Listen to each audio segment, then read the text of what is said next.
Hai, selamat pagi pemirsa TVRI dimanapun Anda berada. Wah, senang sekali nih akhirnya TVRI kembali hadir ke layar kaca Anda. Kali ini melalui program Jendela Negeri bersama saya Brigita Kue dan partner saya tentunya Fahmi Andrian. Apa kabarnya di rumah tadi? Baik dan tentu saja excited akan menemani pemirsa yang ada di rumah selama 1 jam ke depan dengan informasi yang menarik tentunya di Jendela Negeri episode kali ini ya. Tetap semangat tentunya, sudah memasuki bulan Februari ya. Sudah memasuki bulan Februari. Minggu pertama, Nggak sudah masuk minggu kedua.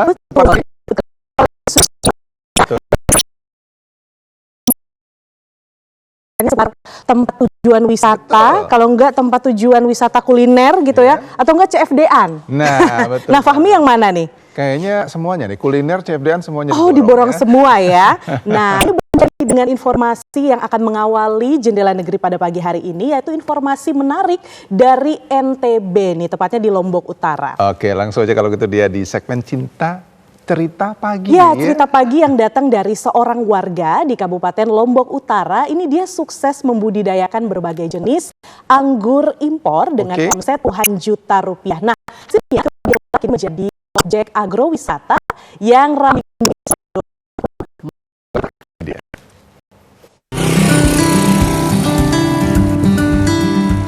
Inilah buah anggur yang bergelantungan lebat milik Ratjung, salah seorang warga Dusun Jugil Timur, Desa Kabupaten Lombok Utara. Ia sukses membudidayakan puluhan jenis anggur impor di lahan pribadinya. Dari 15 varietas anggur merah dengan varietas Everest yang paling laris digemari pembeli. Ratjung mulai membudidayakan anggur sejak 3 tahun lalu. Kegagalannya dalam menanam cabai dan sayur mayur yang kerap merugi membuatnya nekat untuk mencoba memulai mengembangkan anggur. Berbekal ilmu yang ia pelajari secara otodidak dalam budidaya anggur, usahanya tidak sia-sia. Kini ia sukses mengembangkan lebih dari 300 pohon anggur di lahan 1 hektar miliknya. Dalam sekali panen, keuntungan 8 hingga 9 juta rupiah. Anggur yang ia panen dijual dengan harga 80 hingga 100 ribu rupiah per kilogramnya. Pembeli biasanya memetik sendiri anggur langsung dari pohonnya. Tak jarang, Ratjung kehabisan stok anggur dan terkadang panen dini. Meski panen agak sedikit mudah, namun rasa anggur di kebun ini sangatlah manis. Kini, kebun anggur yang ia garap dijadikan tempat agrowisata. Pengunjung biasanya datang dari berbagai daerah, mulai dari wisatawan lokal maupun wisatawan asing yang penasaran dengan rasa anggur milik Ratjung.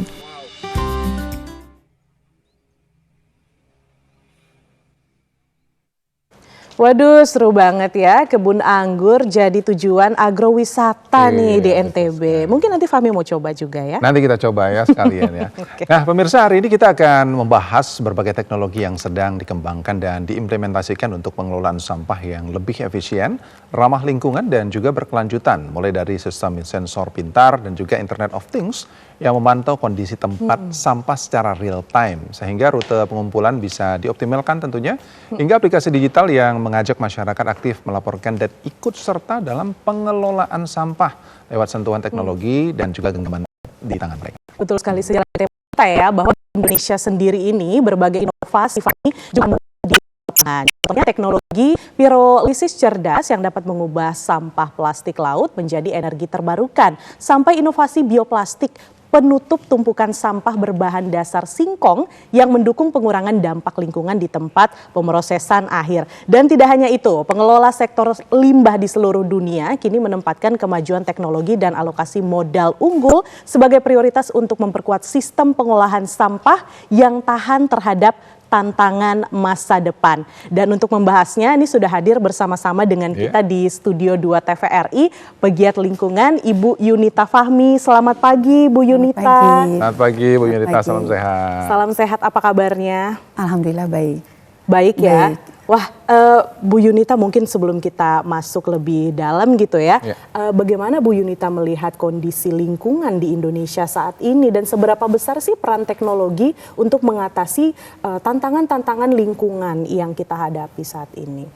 Oke, kalau kita sendiri tahu ya bahwa sampah itu udah menjadi persoalan bukan lagi negeri sendiri tapi internasional ya. Betul, betul. Jadi apalagi terutama Indonesia, karena Indonesia itu kita tahu negara kepulauan.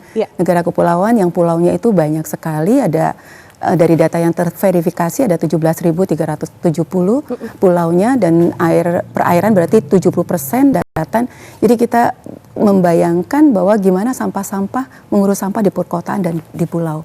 Karena sampah pada saat udah masuk ke laut itu menjadi problem yang lebih berat lagi. Betul. Jadi memang sangat diperlukan teknologi-teknologi ya.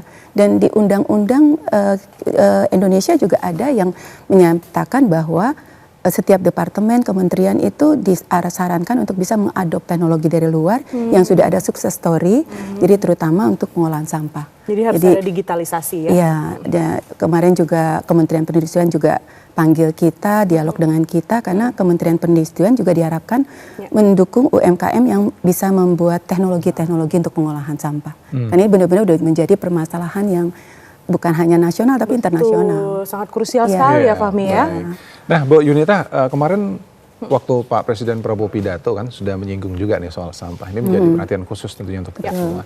Nah sebenarnya kalau secara keseluruhan di Indonesia ini, kita tuh permasalahan sampahnya sudah seperti apakah? Warning kah? Sudah parah banget kah ini? Atau kategorinya bagaimana sih kategorinya? Kalau saya sih bilang udah parah ya.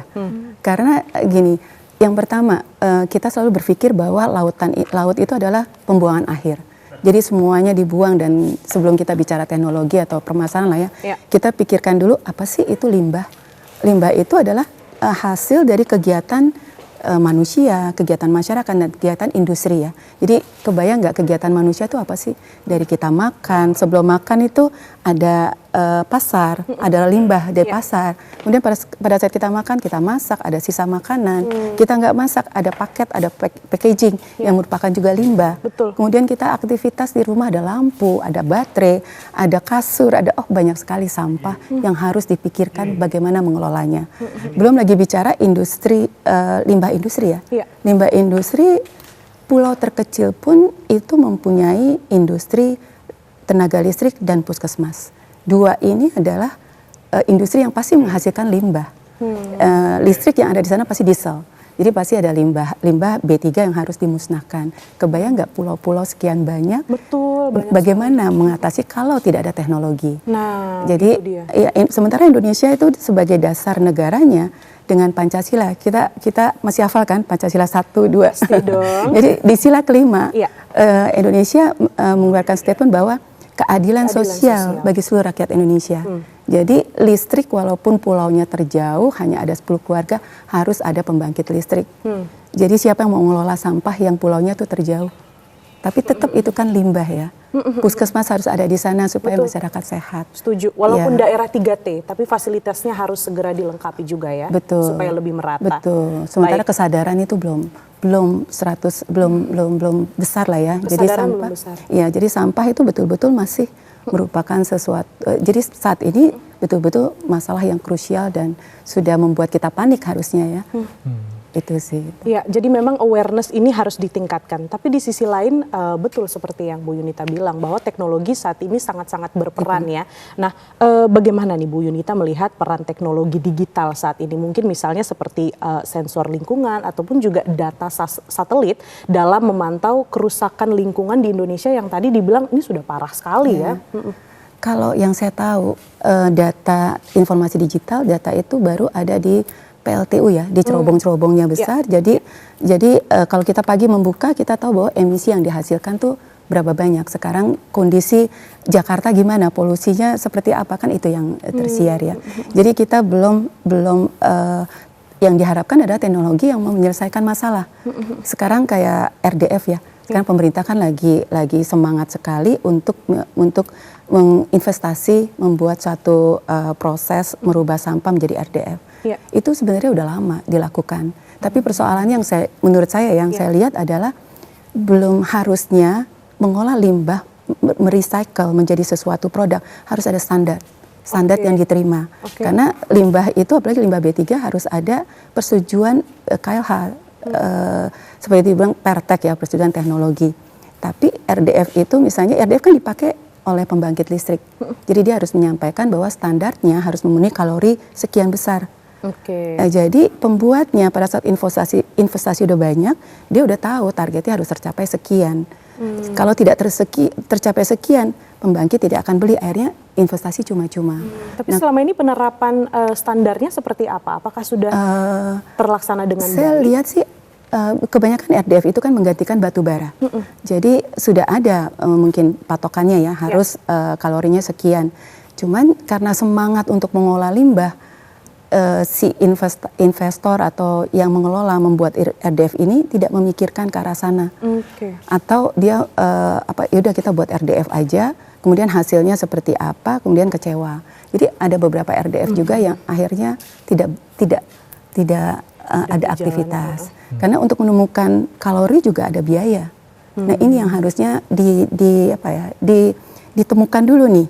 Jadi jangan dipaksakan. Yang pertama, jangan dipaksakan nilai kalorinya setinggi yang diharapkan dengan biaya yang akhirnya RDF-nya tinggi, tapi diketemukan satu nilai kalori yang bisa dicapai. Dan itu juga artinya pemilahan lagi kan, tidak semua sampah bisa dijadikan RDF. Iya, betul juga. Gitu. Iya. Nah, Bu Yunita, kalau sampai dengan saat ini sendiri, sebenarnya di provinsi-provinsi Indonesia itu sendiri, apakah mereka sudah melakukan recycle yang tadi seperti Bu Yunita katakan, atau cuman hanya di provinsi-provinsi tertentu saja gitu yang ini kan limbah bukan masalah sepele ya sebenarnya, dan sudah memang difokuskan gitu sama Presiden Prabowo Subianto juga. Apa yang terjadi sebenarnya dengan provinsi-provinsi lain itu? Kalau saya lihat ya dari kacamata saya sendiri ya, sebenarnya kan arahan pemerintah pusat sudah mengarahkan provinsi harus menjadi smart provinsi ya. Jadi bisa mengatur, mengolah limbahnya dengan baik. Tapi nggak semuanya bisa, RDF itu nggak semuanya tuh bisa lakukan. Kayaknya masih di kota-kota yang Jakarta, Jawa sekitarnya. Tapi kalau misalnya kita bicara pirolisis itu karena sampah terbanyak itu plastik. Dan plastik itu kita tahu tidak boleh ditumpuk di luar. Karena pada saat plastik ditumpuk di luar, ada kena matahari, itu akan ada proses fotodegradasi atau fragmentasi yang menyebabkan senyawa kimia di plastik itu lepas. Jadi menjadi partikel-partikel yang kecil, itu mikroplastik, dia akan tersebar di udara dan akan pada saat dihirup oleh masyarakat itu penyakit. Dan plastik juga kalau kena matahari itu juga akan menghasilkan gas metana yang merupakan sumber gas kaca. Jadi plastik itu benar-benar harus segera dimusnahkan. Tapi kita nggak bisa apa-apa ya di laut plastik semua. Menjadi gaya hidup juga kali. Merubah juga sulit. Pada saat kita waktu itu juga saya sempat datang ke tempat mereka beli produk-produk Cina yang untuk membuat plastik dari singkong, dari tepung singkong dan itu cuman pada saat saya coba berhitung kalau kita produksi ini berapa, jatuhnya mahal sekali. Itu yang ngebuat akhirnya jadi tidak dilema berkembang. ya Bu ya, ujung-ujungnya. Ingin memproduksi sesuatu yang mungkin bisa berdampak lebih baik untuk lingkungan, tetapi lagi-lagi cost-nya pasti akan semakin mahal gitu ya. Betul, jadi belum bisa mencari alternatif, akhirnya kembali lagi pakai plastik. Tapi kalau saya pikir oke lah kalau misalnya plastik dipakai, tapi harus langsung kita mikirkan bagaimana mengelolanya. Yang pertama kan plastik itu bisa dipilah, mungkin yang bisa diproses pirolisis kan tahu ya, jadi pemanasan plastik untuk menjadi BBM. Nah ini juga yang saya lihat, saya sempat ketemu sama satu orang ya, saya nggak usah sebut namanya, dia memproduksi alat pirolisis, tapi dia bilang berapa tahun dia cuma produksi 20 alat. Artinya apa? Kesadaran untuk melakukan itu belum. Karena balik lagi, plastik merupakan limbah B3 juga. Jadi pada saat memproses harus ada standar nih. Mau di minyak tanahnya standarnya seperti apa. Kalau mau BBM standarnya seperti apa agar recycle ini tidak menimbulkan permasalahan baru. Misalnya ngerusak motor atau apa gitu kan. Dan kalau udah ada standar pemberian izin dari KLHK atau pengakuan mungkin akan lebih mudah. Gitu ya. Kalau ada standar berarti dipilah ini. Jadi jangan sampai sampah yang akhirnya membuat standarnya jatuh ikut diproses. Karena kan itu kan berdampak ya. Jadi apa yang akan diproses itu akan berdampak dengan hasil. Pada saat ada standar dia harus memilih.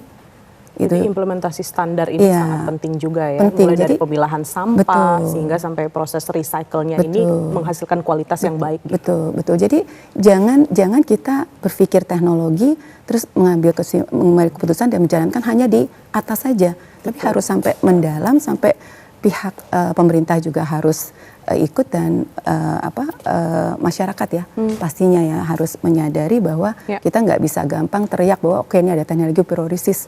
Nah, kita juga, saya dan teman-teman juga lagi mencoba untuk mencari bahan bakar yang paling rendah lah. Mungkin itu yang bisa dijadikan standar gitu. Pada saat ada standar kita olah dapat, itu yang harus dimajukan, tetap kita harus melalui Kementerian KLH agar bisa dilihat bahwa limbah ini benar-benar diproses menjadi sesuatu yang berguna dan sesuai standar. Ya kan, kalau nggak standar dipakai motor nimbulin polusi udara kan sama permasalahan saja. baru. Iya. Betul. Itu yang harus dipahami gitu. Karena kan kita bicara cuma lagi fokus dengan teknologinya apa di RDF. Iya RDF, tapi RDF harus ada standarnya. Setiap hasil pengolahan limbah itu harus ada standarnya. Itu Setuju. Ya. Oke, baik.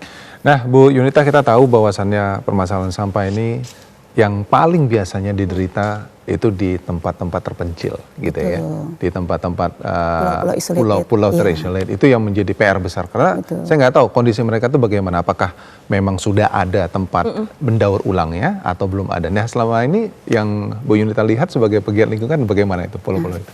Saya cerita di Labuan Bajo ya, Pulau Komodo. Saya ada ke sana. Itu tujuan wisata yang cantik sekali. Cantik sekali dan wisata yang mahal, tapi sangat sorry itu saya memalukan juga sih. Karena kan orang dari luar juga akan menilai Indonesia indah, tapi sampahnya banyak. Jadi kebayang nggak kita datang ke Taman Nasional, komodonya jalan, kita berusaha foto sama komodo, tapi plastik di mana-mana. Oh my God. Coba kalau misalnya komodonya makan plastik gitu, itu gimana gitu. Saya juga ke pembangkit listrik, di situ ada PLTD Komodo, itu transportasi ke sana memang sulit. Jadi kalau nggak kapal pinisi, kita ada kapal nelayan, sampai pinggiran ya. Pada saat datang, bule-bule yang datang tuh ngelihat bahwa ini yang satu menjadi penghasilan tambahan ya buat masyarakat di sana. Nah, sekarang pertanyaannya siapa yang akan melaksanakan? Nah, pada saat kita datang, kita edukasi, siapa mau bikin? Jadi memang penting sekali sinergitas ya, bukan hanya dari pemerintah pusat atau pegiat lingkungan yang memang berada di kota-kota besar, tapi bahkan sampai ke daerah-daerah terpelosok di Indonesia gitu ya. Betul. Waduh, berarti tantangannya sangat banyak sekali. Nah, tapi kalau Bu Yunita sendiri melihat keadaan saat ini, apa sih sebenarnya tantangan terbesar dalam hal penerapan teknologi untuk pengelolaan sampah di Indonesia? Kalau buat saya yang pertama ya, teknologi itu kita ini banyak orang pinter. Kita banyak peneliti-peneliti dari Indonesia. Teman saya itu dia dipanggil meneliti di Jepang sampai 6-8 tahun. Wow. Di luar loh. Setelah itu sekarang dia baru berangkat Januari ini di Arab diminta meneliti 3 tahun. Artinya kan ini kok kenapa dia meneliti di luar, kenapa nggak meneliti di Indonesia? Berpotensi gitu. sebenarnya. Iya, dan dia meneliti apa? Emisi udara. Artinya itu berhubungan. Nah, inilah yang kita lagi juga mencoba untuk menganalisa pirolisis yang terbaik, juga limbah pengolahan. Karena kalau kita bicara sampah, itu tidak hanya recycle, reuse, tapi ada juga reduce. Reduce karena ada sampah-sampah yang tidak punya nilai ekonomi lagi, tidak bisa di-recycle, tapi itu harus dimusnahkan. Karena kalau tidak dimusnahkan, yaitu paparan matahari akan kembali menyebarkan partikel-partikel. Seperti dalam proses RDF itu tadi ya, ada pemilahan. Betul. Kemudian sampah-sampah yang tidak dipilih ini bagaimana gitu kan? Betul, harus dimusnahkan. Jadi itu yang harus kita sepakati bersama, yang membuat kebijakan menyepakati, masyarakat juga tahu mana yang harus dipilah, mana yang harus di-recycle, di-reuse, mana yang harus di-reduce. Itu kesepakatan itu ya, pemikiran itu yang harus disatukan dulu nih. Harus disinkronkan dulu ya antara awareness masyarakat, kemudian juga penerapan pengelolaan sampah. Betul. Kalau kita mau bicara pirolisis, selesaikan sampai tuntas. Pirolisisnya seperti apa? Pirolisis banyak, pirolisis thermal itu konvensional ya, cuman thermal aja. Tapi ada juga sekarang pengembangannya pakai katalis. Jadi katalis itu untuk membuat pirolisis itu kualitasnya lebih baik. Nah, ini yang saya bilang menuju standar. Tapi dengan dia gunakan katalis, belum ada saya dengar standarnya menuju kemana. Berarti pirolisis katalis ini belum tersebar secara merata di Indonesia. Belum. Jadi sekarang tuh jadi pirolisis itu udah lama, terus mulai berkembang. Nah, setahu saya ini perkembangan yang ke-6 nih bentuk pirolisis. Nah, ini kan belum tersosialisasi. Iya, betul. Ya kan? Betul. Nah, itu yang saya mungkin bagus ya TVRI nih bisa menyiarkan, ada satu siaran yang ini loh teknologi seperti ini yang terbaik. Jadi yang di luar-luar pulau atau yang bisa tahu juga bahwa perkembangannya udah seperti ini. Dan yang paling penting balik lagi, dimulai dengan standar dulu, standarnya itu seperti apa. Jadi mereka tahu mana yang bisa diproses supaya mereka nggak sia-sia. Benar. Nanti kan akhirnya pada saat mereka sia-sia, yang lain yang mau mulai langsung putus asa. Jadi akhirnya nggak berkembang gitu teknologi yang ada. Akhirnya stuck ya. Akhirnya stuck. Iya. Gitu. Nah, Bu Yunita, lalu kalau di pulau terpencil itu bagaimana tadi Labuan Bajo itu selanjutnya? Apakah mereka ketika melihat apa yang dilakukan? Apakah cuma memilih memisahkan saja? Apakah sudah ada recycle yang dilanjutkan? Ini ceritanya kan belum berakhir. Betul, ini. Apa ending dari keputusan ini semuanya? Nah, belum nih Mas Fahmi. Jadi masih kita kan waktu itu melihat kondisi seperti itu. Kita coba berdialog ya. Cuma ya itu ya tadi pertanyaan saya, siapa yang mau membuat? Siapa yang melaksanakan? Saya juga ada kenal dengan vokasi pendidikan ya. Kementerian Pendidikan diajak. Waktu itu pernah saya diundang acara judulnya tuh memotret lapangan kerja SMK daerah. Karena SMK daerah itu vokasi Kementerian Pendidikan ya, berpikir mau kerja di mana nih? Karena kan kita nggak mungkin menahan banyak anak yang lahir, kemudian setelah itu harus pendidikan, terus setelah dia lulus dia mau kerja apa? Bersaing di kota nggak mungkin. Nah, saya waktu itu sampaikan, saya bilang SMK daerah harus konsentrasi aja dengan pengolahan limbah. Pengolahan limbah apapun bentuknya, mau pengolahan limbah pirolisis atau pengolahan limbah menjadi bahan-bahan yang cantik-cantik seperti bikin meja, bikin daur kursi, ulang gitu daur ya. ulang, bikin kalung, bikin apa itu bisa sekali. Tapi pada saat dicek belum ada kurikulumnya. Dan ternyata juga tidak gampang menambah kurikulum. Ya. Lagi-lagi sistem ya, terhambat sistem. Ya. Nanti saya harapkan sih berkembangnya seperti itu ya. Ya, kita harapkan juga yang sama, betul. Betul. Baik Bu Yunita, kita tahan dulu obrolan kita karena kita akan juga mendengarkan berbagai laporan dari daerah-daerah ya mengenai pengolahan limbah dalam segmen reportase berikut ini.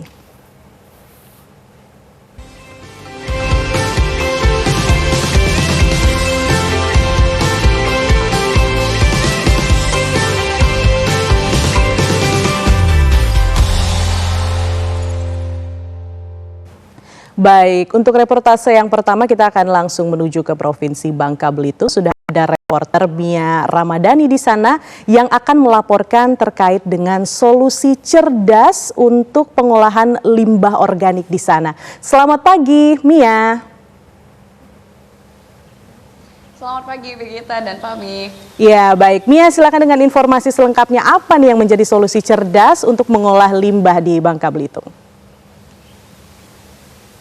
Ya baik, terima kasih Birgita. Seperti yang kita ketahui bersama, memang sampah ini selalu menjadi permasalahan di semua daerah, termasuk juga di Bangka Belitung, terutama di Kota Pangkal Pinang. Nah, kalau di Kota Pangkal Pinang sendiri, kita harus membedah dulu seperti apa kemudian kondisinya. Nah, di Kota Pangkal Pinang ini ada salah satu permasalahan terkait dengan penampungan sampah yang juga menjadi permasalahan utama di Kota Pangkal Pinang, di mana memang untuk sampah sendiri, termasuk juga seperti tempat pembuangan akhir, ini overload, di mana juga untuk menampung sampah itu juga cukup bermasalah untuk lahan. Dan untuk inovasi bagaimana kemudian pengolahan limbah ataupun sampah yang ada di Kota Pangkal Pinang, hasil dari sampah rumah tangga dan juga organik ini bisa diolah begitu. Dan salah satu inovasi yang dilakukan adalah dengan memanfaatkan maggot. Nah, salah satu pegiat lingkungan yakni Didik Sugianto, dirinya memanfaatkan maggot sebagai salah satu cara untuk mengurai sampah rumah tangga yang memang di Kota Pangkal Pinang ini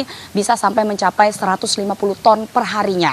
Dirinya juga memanfaatkan juga untuk sampah dari sisa-sisa bahan makanan yang ada di seputaran tempat kuliner yang ada di Kota Pangkal Pinang untuk nantinya kemudian digunakan dengan memanfaatkan maggot. Seperti kita tahu bersama bahwa memang maggot ini merupakan salah satu cara yang cukup mutual bagi seluruh pihak dan bahkan bisa menciptakan ekonomi sirkuler bagi masyarakatnya. Karena memang dari Didik sendiri pengalamannya dalam mengolah sampah ataupun limbah yang ada, baik itu dari limbah rumah tangga maupun juga hasil dari tempat makan, ini diolah kembali agar dapat terurai. Nah, di mana hasil dari pembuangan limbah yang diproses oleh maggot ini sendiri juga alias kasgot, ini juga bisa dijadikan sebagai pupuk organik untuk yang ada di Kota Pangkal Pinang, dan ini juga cukup bernilai ekonomi. Selain itu juga maggot sendiri digunakan Didik sebagai salah satu potensi untuk dijual sebagai pakan ternak unggas maupun juga budidaya oleh para pembudidaya seperti pembudidaya ikan lele maupun juga pupuk yang digunakan oleh masyarakat sebagai pupuk organik. Dan berikut cuplikan wawancara kami bersama dengan Didik Sugianto, salah satu penggiat lingkungan ataupun pembudidaya maggot. Manfaat untuk maggot itu saking banyaknya kalau keringnya bisa untuk ikan hias, jadi kayak koi, cana, nila. Nah, kalau untuk basahnya itu bisa untuk lele, untuk ayam, untuk bebek bisa. Untuk kaskotnya pun sendiri itu bisa untuk pupuk organik untuk kaskotnya. Jadi hampir semua sampah kalau sudah diurai oleh maggot itu sudah bersih, Mbak. Jadi dari awal sampah sampai di akhirnya itu manfaatnya banyak sekali. Dari peternakan, pertanian. Ya.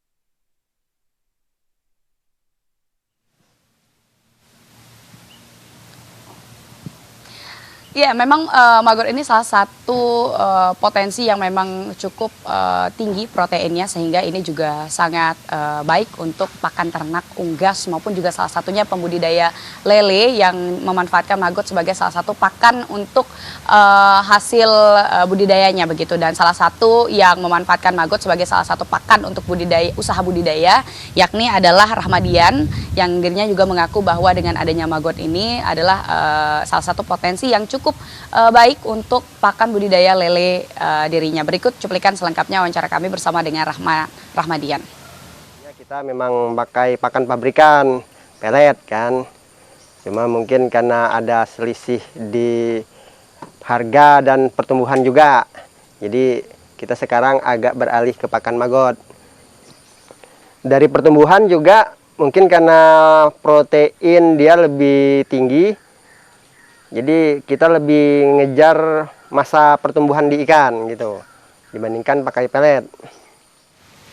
Ya, dan pastinya juga selain dari maggot ini sendiri, salah satu sisa dari proses yang dilakukan oleh maggot ini sendiri alias kasgot ini juga dimanfaatkan oleh masyarakat yang ada di Kota Pangkal Pinang sebagai pupuk organik seperti yang saya katakan tadi, dan di mana ini juga cukup baik untuk sebagai salah satu pupuk organik yang ada di Kota Pangkal Pinang dengan memanfaatkan teknologi hanya dengan bermodalkan maggot ataupun juga untuk black soldier fly ini juga cukup bermanfaat bagi masyarakat secara mutual. Selain ini juga dapat mengurai permasalahan yang ada di Kota Pangkal Pinang seputar bagaimana kemudian untuk menampung hasil limbah rumah tangga maupun juga yang ada di tempat-tempat kuliner yang ada di Kota Pangkal Pinang. Ini juga dapat menjadi salah satu potensi ekonomi untuk masyarakat yang ada di Kota Pangkal Pinang. Demikian laporan yang dapat kami sampaikan dari Provinsi Kepulauan Bangka Belitung, Pangkal Pinang. Kembali ke studio, Birgita dan Fahmi.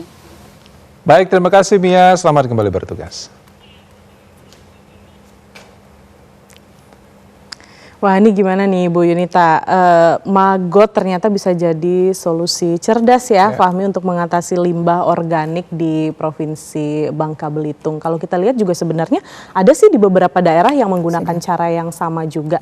Ini kan berarti awareness masyarakat sebenarnya ada, cuman mungkin pengetahuan untuk pengolahan limbahnya itu saja yang perlu diedukasi bahwa harus di-upgrade nih untuk ke teknologi yang lebih canggih lagi. Gimana Bu Yunita menanggapi itu? Saya lihat ini positif sekali ya, karena awalnya kan limbah organik itu hanya dibuat kompos. Betul. Kemudian tiba-tiba berkembang menjadi maggot. Jadi maggot itu nilai jualnya juga lebih tinggi daripada kompos. Nah, ini juga sepertinya di daerah-daerah yang kota-kota juga udah banyak yang melakukan ini. Dan ini sesuatu yang juga tidak terlalu sulit dan tidak perlu teknologi tinggi kalau dilihat. Tapi pulau-pulau yang lain belum tentu juga memahami kan. Jadi harus ada edukasi bagaimana melakukannya. Nah itu kembali lagi yang saya sampaikan, siapa yang mau melakukan. Nah harapannya kan SMK daerah inilah ditambah kurikulum untuk melakukan, ada kurikulum pengolahan limbah, bagaimana mengolah organik menjadi kompos, manggot, gitu. Terus kemudian teknologi lain pirolisis seperti apa. Nah itu SMK itu yang lulus nanti dia punya pekerjaan, nggak perlu ke kota. Betul. Dia menjaga daerahnya untuk mengolah limbah apapun bentuk limbahnya, limbah masyarakat, limbah industri, dan betul-betul menjaga daerahnya itu menjadi daerah yang hijau karena tidak ada pangan air, pangan daratnya terjaga karena tidak ada limbah lagi. Gitu. Itu yang kita harapkan kan. Ini harus ada hubungan dong. Beberapa kementerian nih, Kementerian Pendidikan, Perindustrian, KLH. Harus bersinergi semua bersinergi, ya. Dan memang untuk untuk mendapatkan edukasi yang lebih baik, meningkatkan awareness masyarakat ya dari tingkat pendidikan itu sendiri ya. Dan harusnya dimulai dari yang masih muda-muda seperti mereka. Karena mungkin mereka akhirnya menemukan ide baru. Setelah magot mungkin mereka akan menemukan lebih baik lagi gitu. Itu kan tantangan. Mereka akan ada punya tugas, punya ujian yang harus meningkatkan kualitas itu. Baik. Saya penasaran tadi soal SDM sudah bagus, lahan kita juga mungkin akan kurang dan mungkin pertanyaan saya adalah biaya. Transportasi juga menjadi permasalahan. Nanti dijawabnya Bu Yunita selepas informasi yang satu ini, jadi tetap di sini di Jendela Negeri.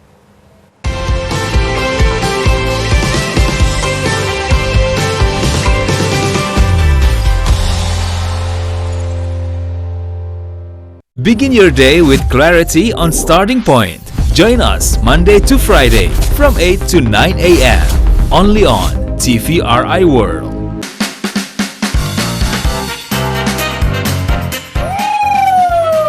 Selamat datang di Woman Inside, Real Talk, Real You. Setiap perempuan punya cerita. Program talk show yang menghadirkan kisah inspiratif wanita dari berbagai bidang. Berbagi pengalaman dan wawasan baru di setiap episodenya. Bersama host Berliana Lovel dan Meisita Lomania. Women's Insight, setiap Jumat pukul 8 waktu Indonesia Barat. Acara musik yang bakal bikin pemirsa bernyanyi dan berjoget bersama bintang tamu spesial dan host yang asik. Ramai pemusiknya, seru penontonnya, gemersama. Yuk seru-seruan bareng di The Terrace setiap Jumat pukul 22.30 waktu Indonesia Barat.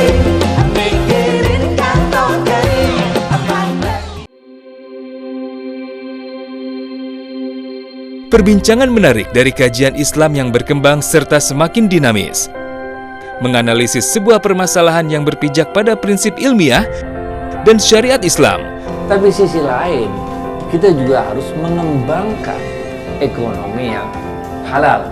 Saksikan Bincang Syariah setiap Jumat pukul 9.30 waktu Indonesia Barat. Mari Hai anak-anak kreatif, siapa yang suka menggambar? Kak Iwan akan menemani adik-adik belajar serta berbagi tips agar gambar menjadi keren. Bisa seperti ini. Kini saatnya menuangkan ide lewat pensil dan kertas kalian. Bagaimana? Mudah kan? Ini gambarku bagus gak? Oh, keren! Mari menggambar, Rabu sampai Jumat pukul 9 waktu Indonesia Barat.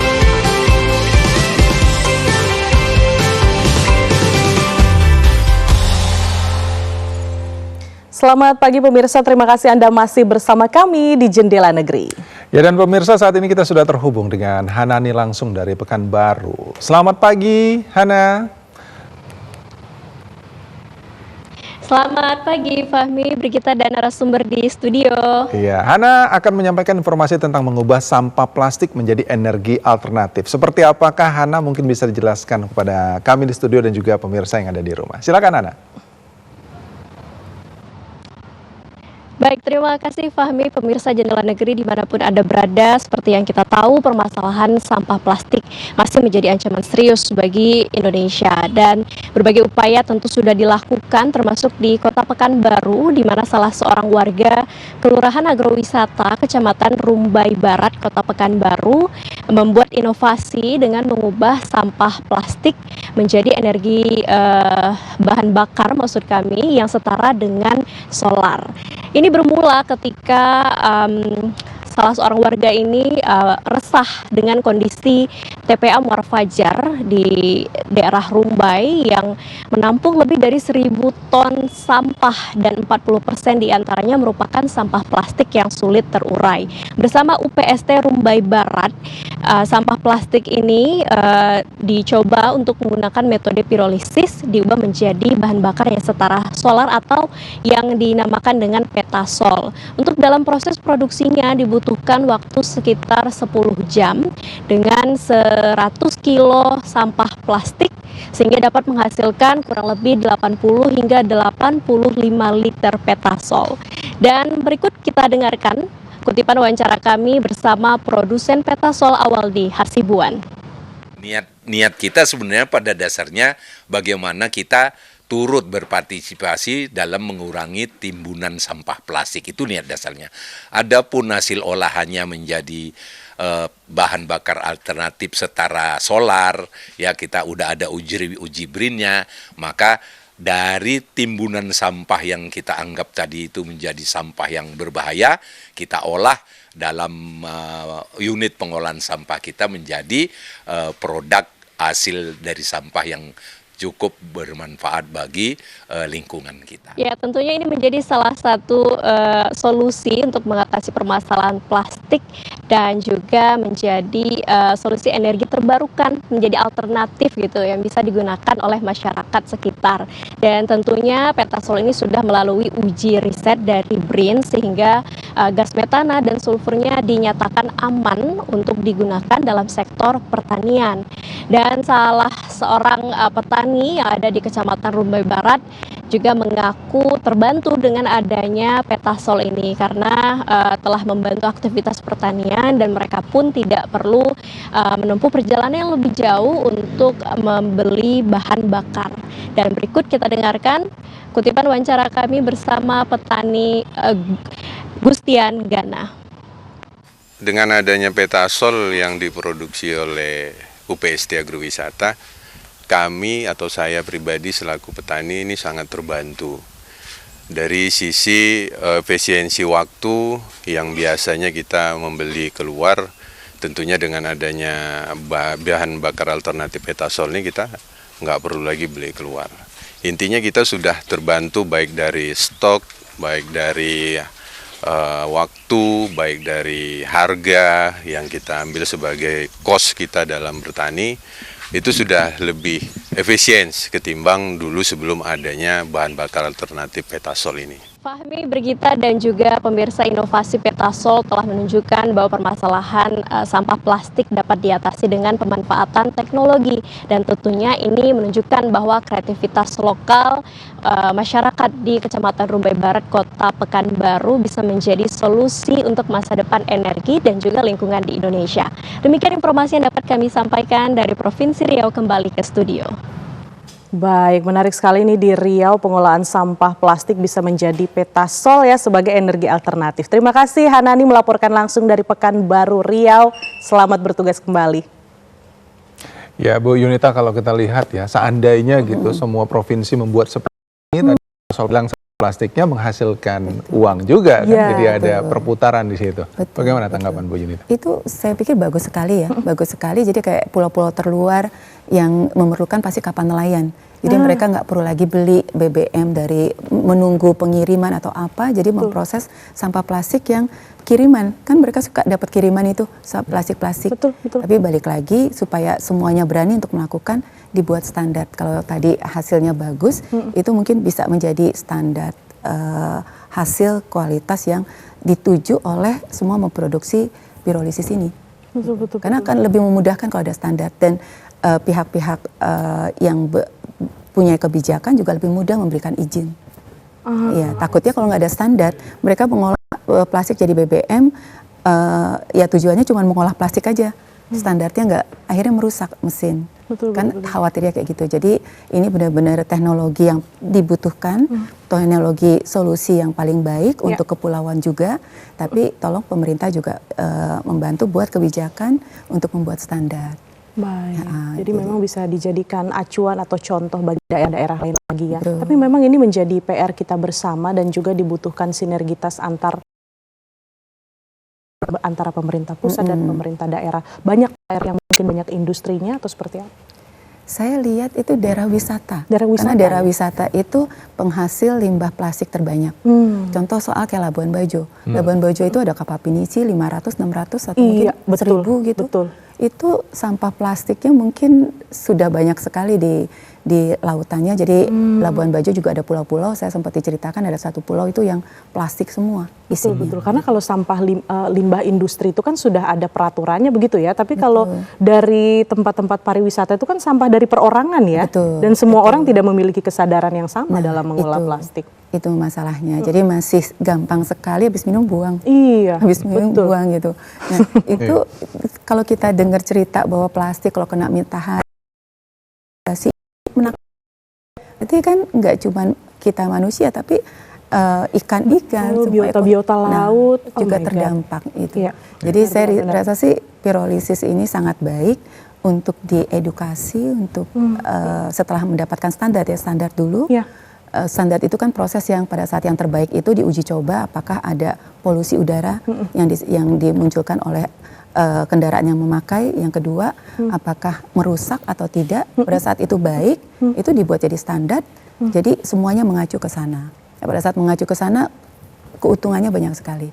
Para nelayan di pulau-pulau itu terbantukan. Ya kan, dia cuma mengolah plastik kiriman, kemudian dipakai untuk kapal, untuk dia pergi mencari ikan. Kalau kita bicara biaya, kalau biaya kan banyak CSR nih, bank-bank semua ya. Ya itu kan bisa dialihkan ke sana. Tapi saya yakin pada saat bank-bank memberikan CSR, mereka memastikan dulu apakah ini betul-betul bisa dipakai. Nah itu kembali lagi, standarnya ada nggak? Pada saat standarnya ada, itu mungkin bank lebih percaya untuk memberikannya. Kalau berbicara mikroplastik itu saya jadi ingat beberapa waktu lalu ada sempat viral juga di media sosial kalau kita sudah mengandung tubuh kita sudah mengandung recycle itu, atau mungkin di tempat lain, apa yang paling mungkin bisa kita lakukan sedini? Saya rasa sih kita kena pemilahan kan. Jadi jangan ditumpuk, pilah dulu gitu. Jadi jangan sampai itu plastik itu sampah itu terbengkalai gitu. Yang proses pertama pasti pemilahan. Pemilahan jadi di pulau-pulau juga diedukasi untuk warganya mau memilah sampah organik yang bisa diproses-proses, sampah plastik yang belum bisa diproses masih menunggu. Ya gini saya cerita di Natuna. Saya ke Natuna dan di Natuna itu ada 12 pulau. Jadi setiap desa itu di pulau-pulau sendiri. Terus salah satu kepala desanya cerita bahwa mereka dijanjikan sebulan atau tiap 2 bulan kapal datang mengambil sampah mereka. Tapi nggak datang, akhirnya menimbulkan bau. Saya bilang, kenapa nggak buat proposal? Jadi sebaiknya saya bilang harusnya tidak usah nunggu diambil, tapi kalian yang memproses sendiri. Cuma butuh ini aja kok, alat kompos. Organiknya kalian pilah, kemudian jadi kompos dan berguna. Kalau maggot mungkin mereka harus perlu ada lebih tinggi lagi ya. Jadi kompos supaya kalian bisa menanam sayur-sayuran yang bisa kalian makan sendiri, gitu kan. Yang kedua, sampah-sampah plastik yang bersih. Mesin cacah kan nggak mahal ya. Saya bilang pasti kompos yang kecil nggak mahal, mesin cacah nggak mahal. Dicacah plastiknya jadi akan lebih kecil. Nah itu bisa dijual kan, bisa menghasilkan dana untuk mereka bikin lagi plastik-plastik yang dibagikan ke masyarakat untuk memilah.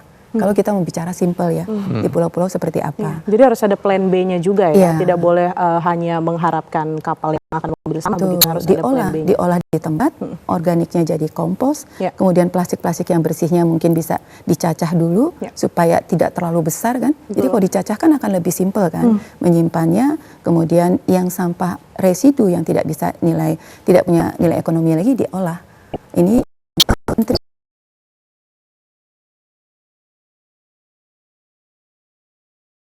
KH juga sempat bilang bahwa sampah plastik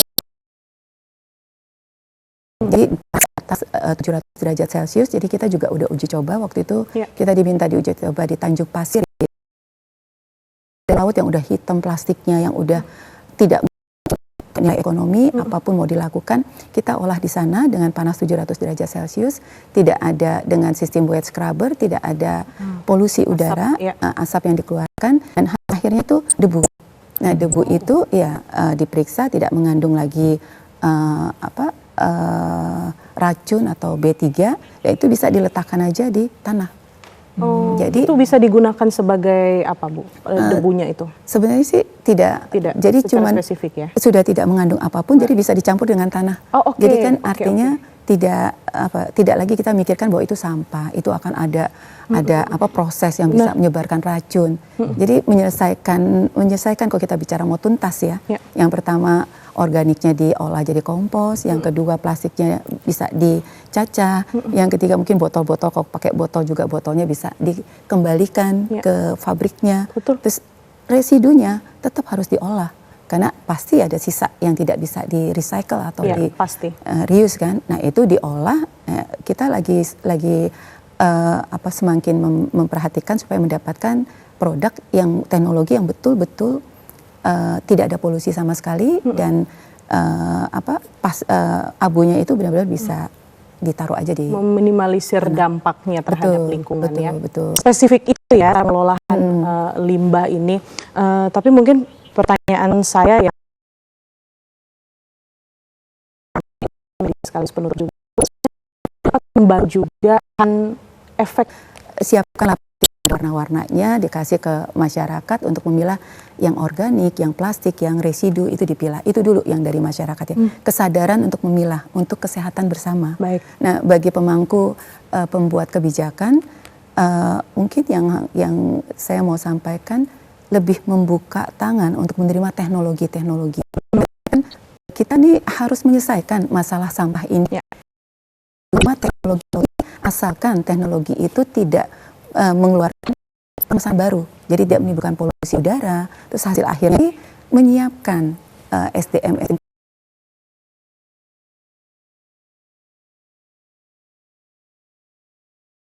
ada kebijakan juga membuka diri untuk menerima teknologi dan disiapkanlah SDM baru dari SMK.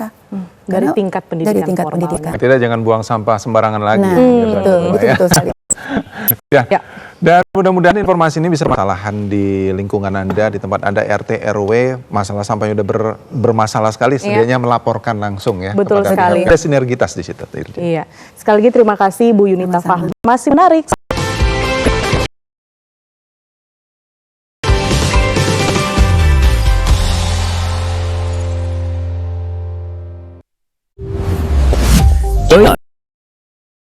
Monday to Friday from 5 to 6 p.m. only on TVRI World.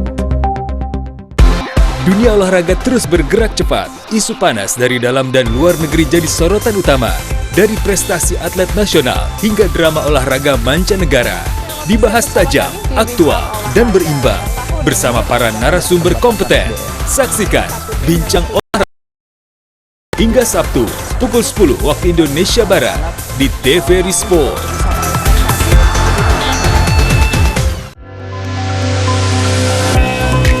Mari jelajahi kekayaan Nusantara.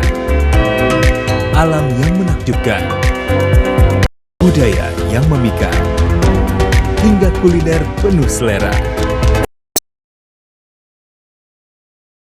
Dan rasakan kehangatan dari seluruh penjuru negeri. Pukul 14 waktu Indonesia Barat.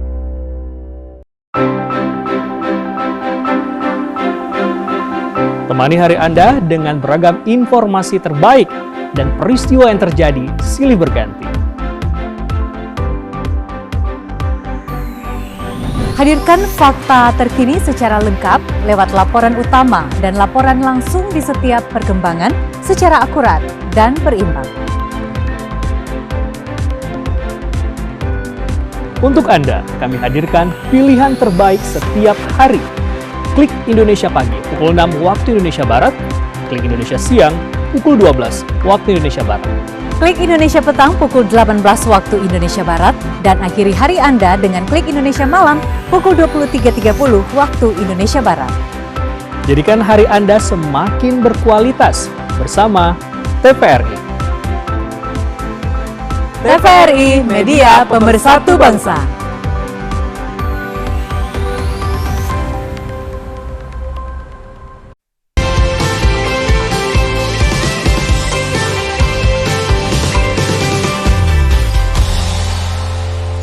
Terima kasih pemirsa, Anda masih terus bersama kami di Jendela Negeri. Iya, dan Fahmi dan juga pemirsa seorang pemuda kreatif asal Desa Batu Ampar nih, Kabupaten Indragiri Hilir Riau yang melestarikan budaya dengan kreasi. Salah satu Tanjak Melayu tidak hanya diminati warga lokal, namun mulai merambah pasar mancanegara. Tanjak kreasi yang produksi ini bukan tanjak warisan dengan berbagai jenis. Berawal kini UMKM bernama Tanjak Kreasi ini terus berkembang pesat. Berbagai jenis tanjak kreasi tersedia di sini, seperti tanjak dendam tada, balong rajut kreasi, hingga tanjak naga berlabuh. Tingginya minat pasar membuat ruko ini mampu memberdayakan masyarakat sekitar dengan merekrut 2 orang karyawan yang telah dilatih secara khusus. Pemilik gerai kreasi Riko Afriandi mengatakan, awalnya sendiri dibantu oleh istri, tapi alhamdulillah sekarang sudah ada 2 karyawan. Untuk penjualan, selain offline di gerai, kita juga kencang di media sosial. Pesanan bahkan sudah ada yang dari luar negeri seperti Malaysia dan Singapura. Bahkan setiap event tertentu juga ikut memasarkan seperti pameran UMKM Expo dan MTQ. Dengan pemanfaatan media sosial menjadi kunci sukses menembus pasar internasional. Selain mancanegara, pasar domestik pun telah merambah hingga ke Kalimantan, NTT, dan NTB. Dalam sebulan, gerai ini mampu menjual 100 hingga 500 pieces tanjak. Harganya pun terjangkau, mulai dari Rp80.000 hingga Rp300.000 per pieces. Prosesnya kalau yang udah biasa nggak rumit, kalau yang baru-baru ya agak rumit. Siapnya, satu hari kadang bisa 30-an tanjak, kadang 20-an tanjak gitu. Gerai kami ini kami khusus menjual tanjak kreasi, bukan warisan. Yang paling banyak kami produksi itu pertama tanjak dendam tak sudah yang kreasi, terus balong raja kreasi, dan ada beberapa tanjak naga belenggu.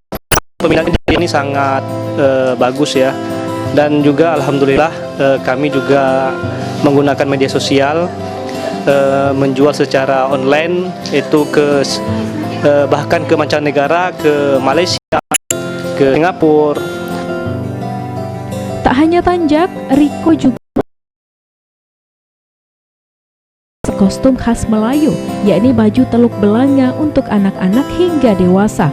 Inovasi pemuda kreatif ini diharapkan menjadi pemicu pertumbuhan ekonomi desa dan mengharumkan nama Kabupaten Indragiri Hilir di kancah nasional. Nah, potensi ekonomi ini juga diiringi persoalan seperti apa?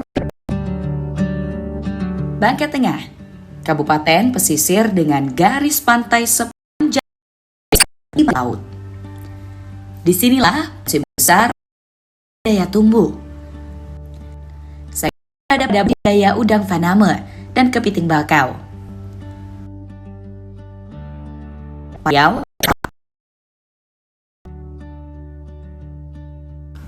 Namun di balik produktivitas itu ada persoalan serius. Limbah hasil budidaya kerap dibuang tanpa pengolahan memadai. Dampaknya tak hanya mencemari perairan, tetapi juga mengancam biota laut, terumbu karang, hingga ekosistem mangrove. Pemerintah Kabupaten Bangka Tengah menyadari pengelolaan limbah adalah kunci dalam membangun ekonomi biru. Ekonomi yang menuntut aktivitas ramah lingkungan, berkelanjutan, dan tetap menggerakkan ekonomi masyarakat pesisir.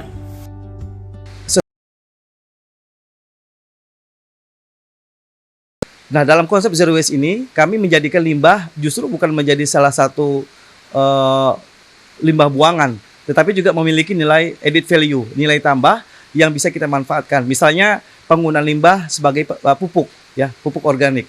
Yang kedua juga penggunaan karapas udang, itu kita gunakan juga sebagai sumber kalsium. Nah, hari ini kami juga bekerja sama dengan para pelaku usaha dengan bantuan kerjasama perguruan tinggi agar salah satu upaya nyata dilakukan melalui model percontohan pada budidaya udang atau integrated multi-trophic aquaculture yang memanfaatkan keseimbangan ekosistem. Limbah dari satu komoditas dimanfaatkan oleh komoditas lain. Tak hanya itu, budidaya kepiting soka juga dikembangkan dengan sistem RAS, teknologi resirkulasi air yang hemat air dan minim limbah. Kita pengolahan limbah budidaya udang ini menggunakan sistem IMTA, Integrated Multitropic Aquaculture, dan yang sudah vaksinnya yang sudah menjadi pupuk dan sudah ada brandnya, tinggal mengurus. Jaga alam dan memastikan laut tetap menjadi sumber kehidupan hari ini dan untuk generasi mendatang. Teknologi, asalkan teknologi itu tidak mengeluarkan kemasan baru, jadi tidak menimbulkan polusi udara, terus hasil akhirnya menyiapkan SDM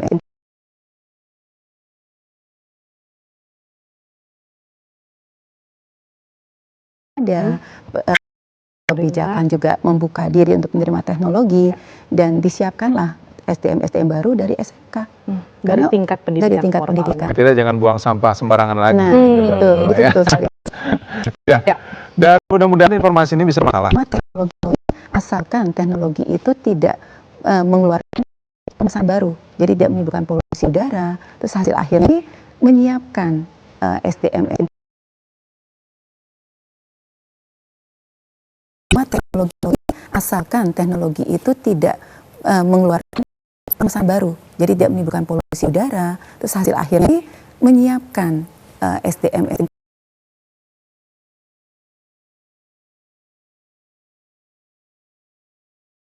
ada kebijakan juga membuka diri untuk menerima teknologi dan disiapkanlah SDM baru dari SMK dari tingkat pendidikan. Kita jangan buang sampah sembarangan lagi. Nah, betul sekali.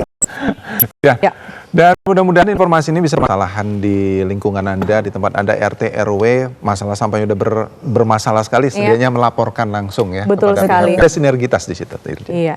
Sekali lagi terima kasih Bu Yunita Fahmi. Masih menarik.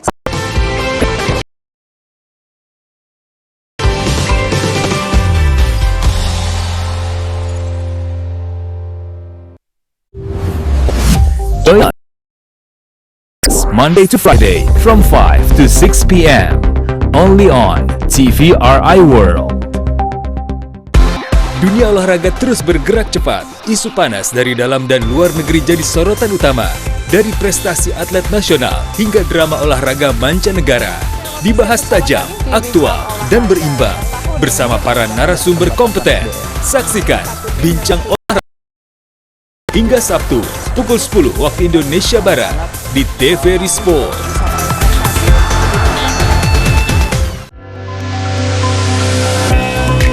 Mari jelajahi kekayaan Nusantara. Alam yang menakjubkan. Budaya yang memikat. Hingga kuliner penuh selera.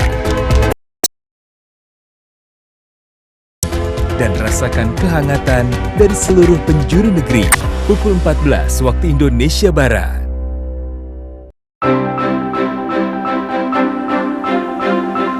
Temani hari Anda dengan beragam informasi terbaik dan peristiwa yang terjadi silih berganti.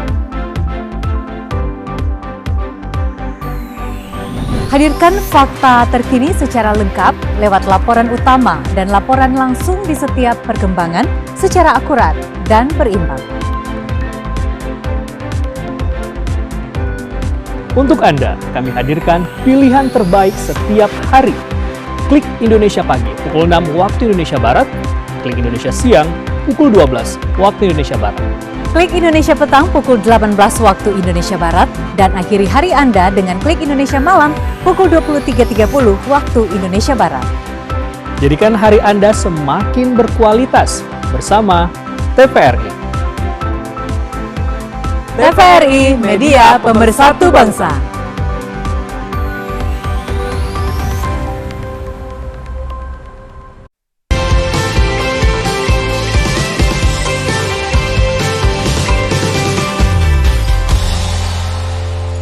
Terima kasih pemirsa, Anda masih terus bersama kami di Jendela Negeri. Iya, dan Fahmi dan juga pemirsa, ada seorang pemuda kreatif asal desa Batu Ampar nih, Kabupaten Indragiri Hilir Riau yang melestarikan budaya dengan kreasi. Tanjak Melayu tidak hanya diminati warga lokal, namun mulai merambah pasar mancanegara. Tanjak kreasi yang produksi ini bukan tanjak warisan dengan berbagai jenis. Berawal kini UMKM bernama Tanjak Kreasi ini terus berkembang pesat. Berbagai jenis tanjak kreasi tersedia di sini, seperti tanjak dendam terada, balong rajut kreasi, hingga tanjak naga berlabuh. Tingginya minat pasar membuat ruko ini mampu memberdayakan masyarakat sekitar dengan merekrut 2 orang karyawan yang telah dilatih secara khusus. Pemilik gerai tanjak kreasi, Riko Afriandi, mengatakan awalnya sendiri dibantu oleh istri, tapi alhamdulillah sekarang sudah ada 2 karyawan. Untuk penjualan, selain offline di gerai, kita juga kencang di media sosial. Pesanan bahkan sudah ada yang dari luar negeri seperti Malaysia dan Singapura. Bahkan setiap event tertentu juga ikut memasarkan seperti pameran UMKM Expo dan MTQ. Dengan pemanfaatan media sosial menjadi kunci sukses menembus pasar internasional. Selain mancanegara, pasar domestik pun telah merambah hingga ke Kalimantan, NTT, dan NTB. Dalam sebulan, gerai ini mampu menjual 100 hingga 500 pieces tanjak. Harganya pun terjangkau, mulai dari Rp80.000 hingga Rp300.000 per pieces. Prosesnya kalau yang udah biasa nggak rumit, kalau yang baru-baru ya agak rumit. Siapnya, satu hari kadang bisa 30-an tanjak, kadang 20-an tanjak gitu. Gerai kami ini kami khusus menjual tanjak kreasi, bukan warisan. Yang paling banyak kami produksi itu pertama tanjak dendam tak sudah yang kreasi, terus balong raja kreasi, dan ada beberapa tanjak naga berlabuh. Peminatnya ini sangat bagus ya, dan juga alhamdulillah kami juga menggunakan media sosial, menjual secara online itu ke bahkan ke mancanegara, ke Malaysia, ke Singapura. Tak hanya tanjak, Riko juga kostum khas Melayu, yakni baju teluk belanga untuk anak-anak hingga dewasa. Inovasi pemuda kreatif ini diharapkan menjadi pemicu pertumbuhan ekonomi desa dan mengharumkan nama Kabupaten Indragiri Hilir di kancah nasional. Nah, potensi ekonomi ini juga diiringi persoalan seperti apa? Bangka Tengah, kabupaten pesisir dengan garis pantai sepanjang di laut. Disinilah musim besar budidaya tumbuh. Saya ada budidaya udang faname dan kepiting bakau.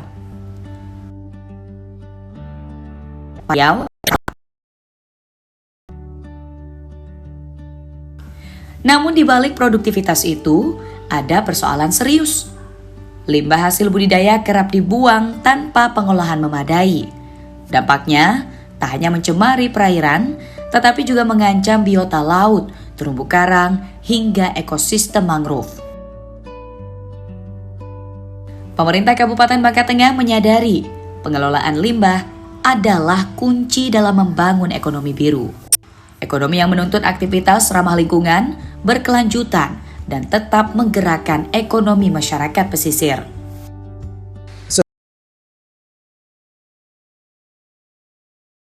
Nah, dalam konsep Zero Waste ini, kami menjadikan limbah justru bukan menjadi salah satu limbah buangan, tetapi juga memiliki nilai added value, nilai tambah yang bisa kita manfaatkan. Misalnya penggunaan limbah sebagai pupuk, ya, pupuk organik. Yang kedua juga penggunaan karapas udang, itu kita gunakan juga sebagai sumber kalsium. Nah, hari ini kami juga bekerja sama dengan para pelaku usaha, dengan bantuan kerjasama perguruan tinggi, agar salah satu upaya nyata dilakukan melalui model percontohan pada budidaya udang atau integrated multi-trophic aquaculture yang memanfaatkan keseimbangan ekosistem. Limbah dari satu komoditas dimanfaatkan oleh komoditas lain. Tak hanya itu, budidaya kepiting soka juga dikembangkan dengan sistem RAS, teknologi resirkulasi air yang hemat air dan minim limbah. Kita pengelolaan limbah budidaya udang ini menggunakan sistem IMTA, Integrated Multi-Trophic Aquaculture, dan yang sudah paksnya yang sudah menjadi pupuk dan sudah ada brandnya, tinggal mengurus jaga alam dan memastikan laut tetap menjadi sumber kehidupan hari ini dan untuk generasi mendatang. Teknologi, asalkan teknologi itu tidak mengeluarkan kemasan baru. Jadi tidak menimbulkan polusi udara. Terus hasil akhirnya menyiapkan SDM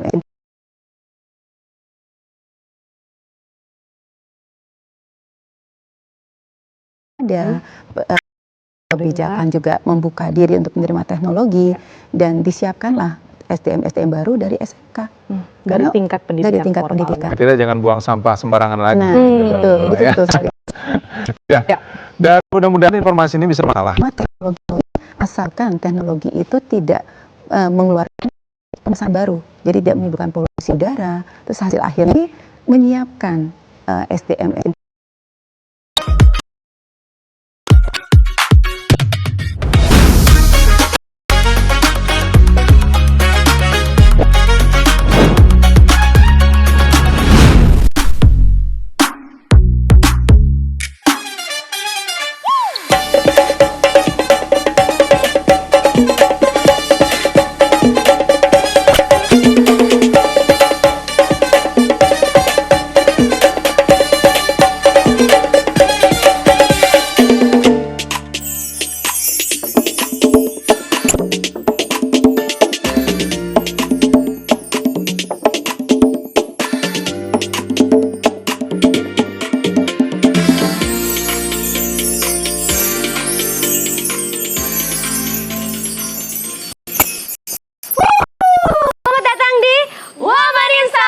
Real Talk, Real You.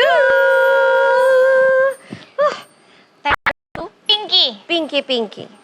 Tapi aku punya kata-kata dulu, Beb. Apa itu? Khusus buat Women Insight. Scroll TikTok sampai pagi. Bukannya happy, malah penuh drama. Mending nonton Women Insight tiap hari daripada hati lu penuh drama. Emang siapa sih yang penuh drama? Biasanya orang-orang yang penuh drama itu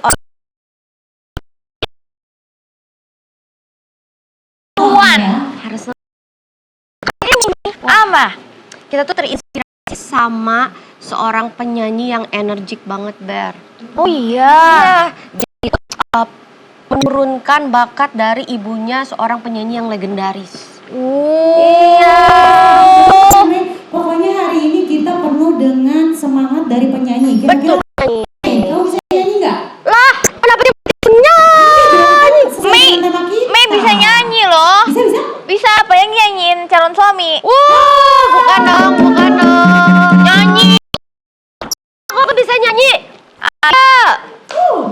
Aku iringin ya, Mei. Sip. Udah penyanyi banget nih. Ayo, ditantangin Sita. Aduh. Lah, musiknya gini. Oke, menyelesaikan gendang ya. Berat di sini. Kalau mau nyanyi harus pakai apa? Kalau mau nyanyi harus pakai microwave. Salah, harus pakai mikrofon. Oke. Salah, harus pakai mikrofon. Berliana, set. Kalau mau syuting harus pakai apa? Pakai apa tuh? Kalau mau syuting, ya harus pakai kotak. Harus pakai kontrak. Salah, harus pakai kontrak. Lempar Firly. Siapa yang ngiringi? Aku. Kita. Ya. Tunggu ya. Cek, coba. Siap. Kanan dulu ya, Ber. Kanan. Gini. Ya. Dung tak.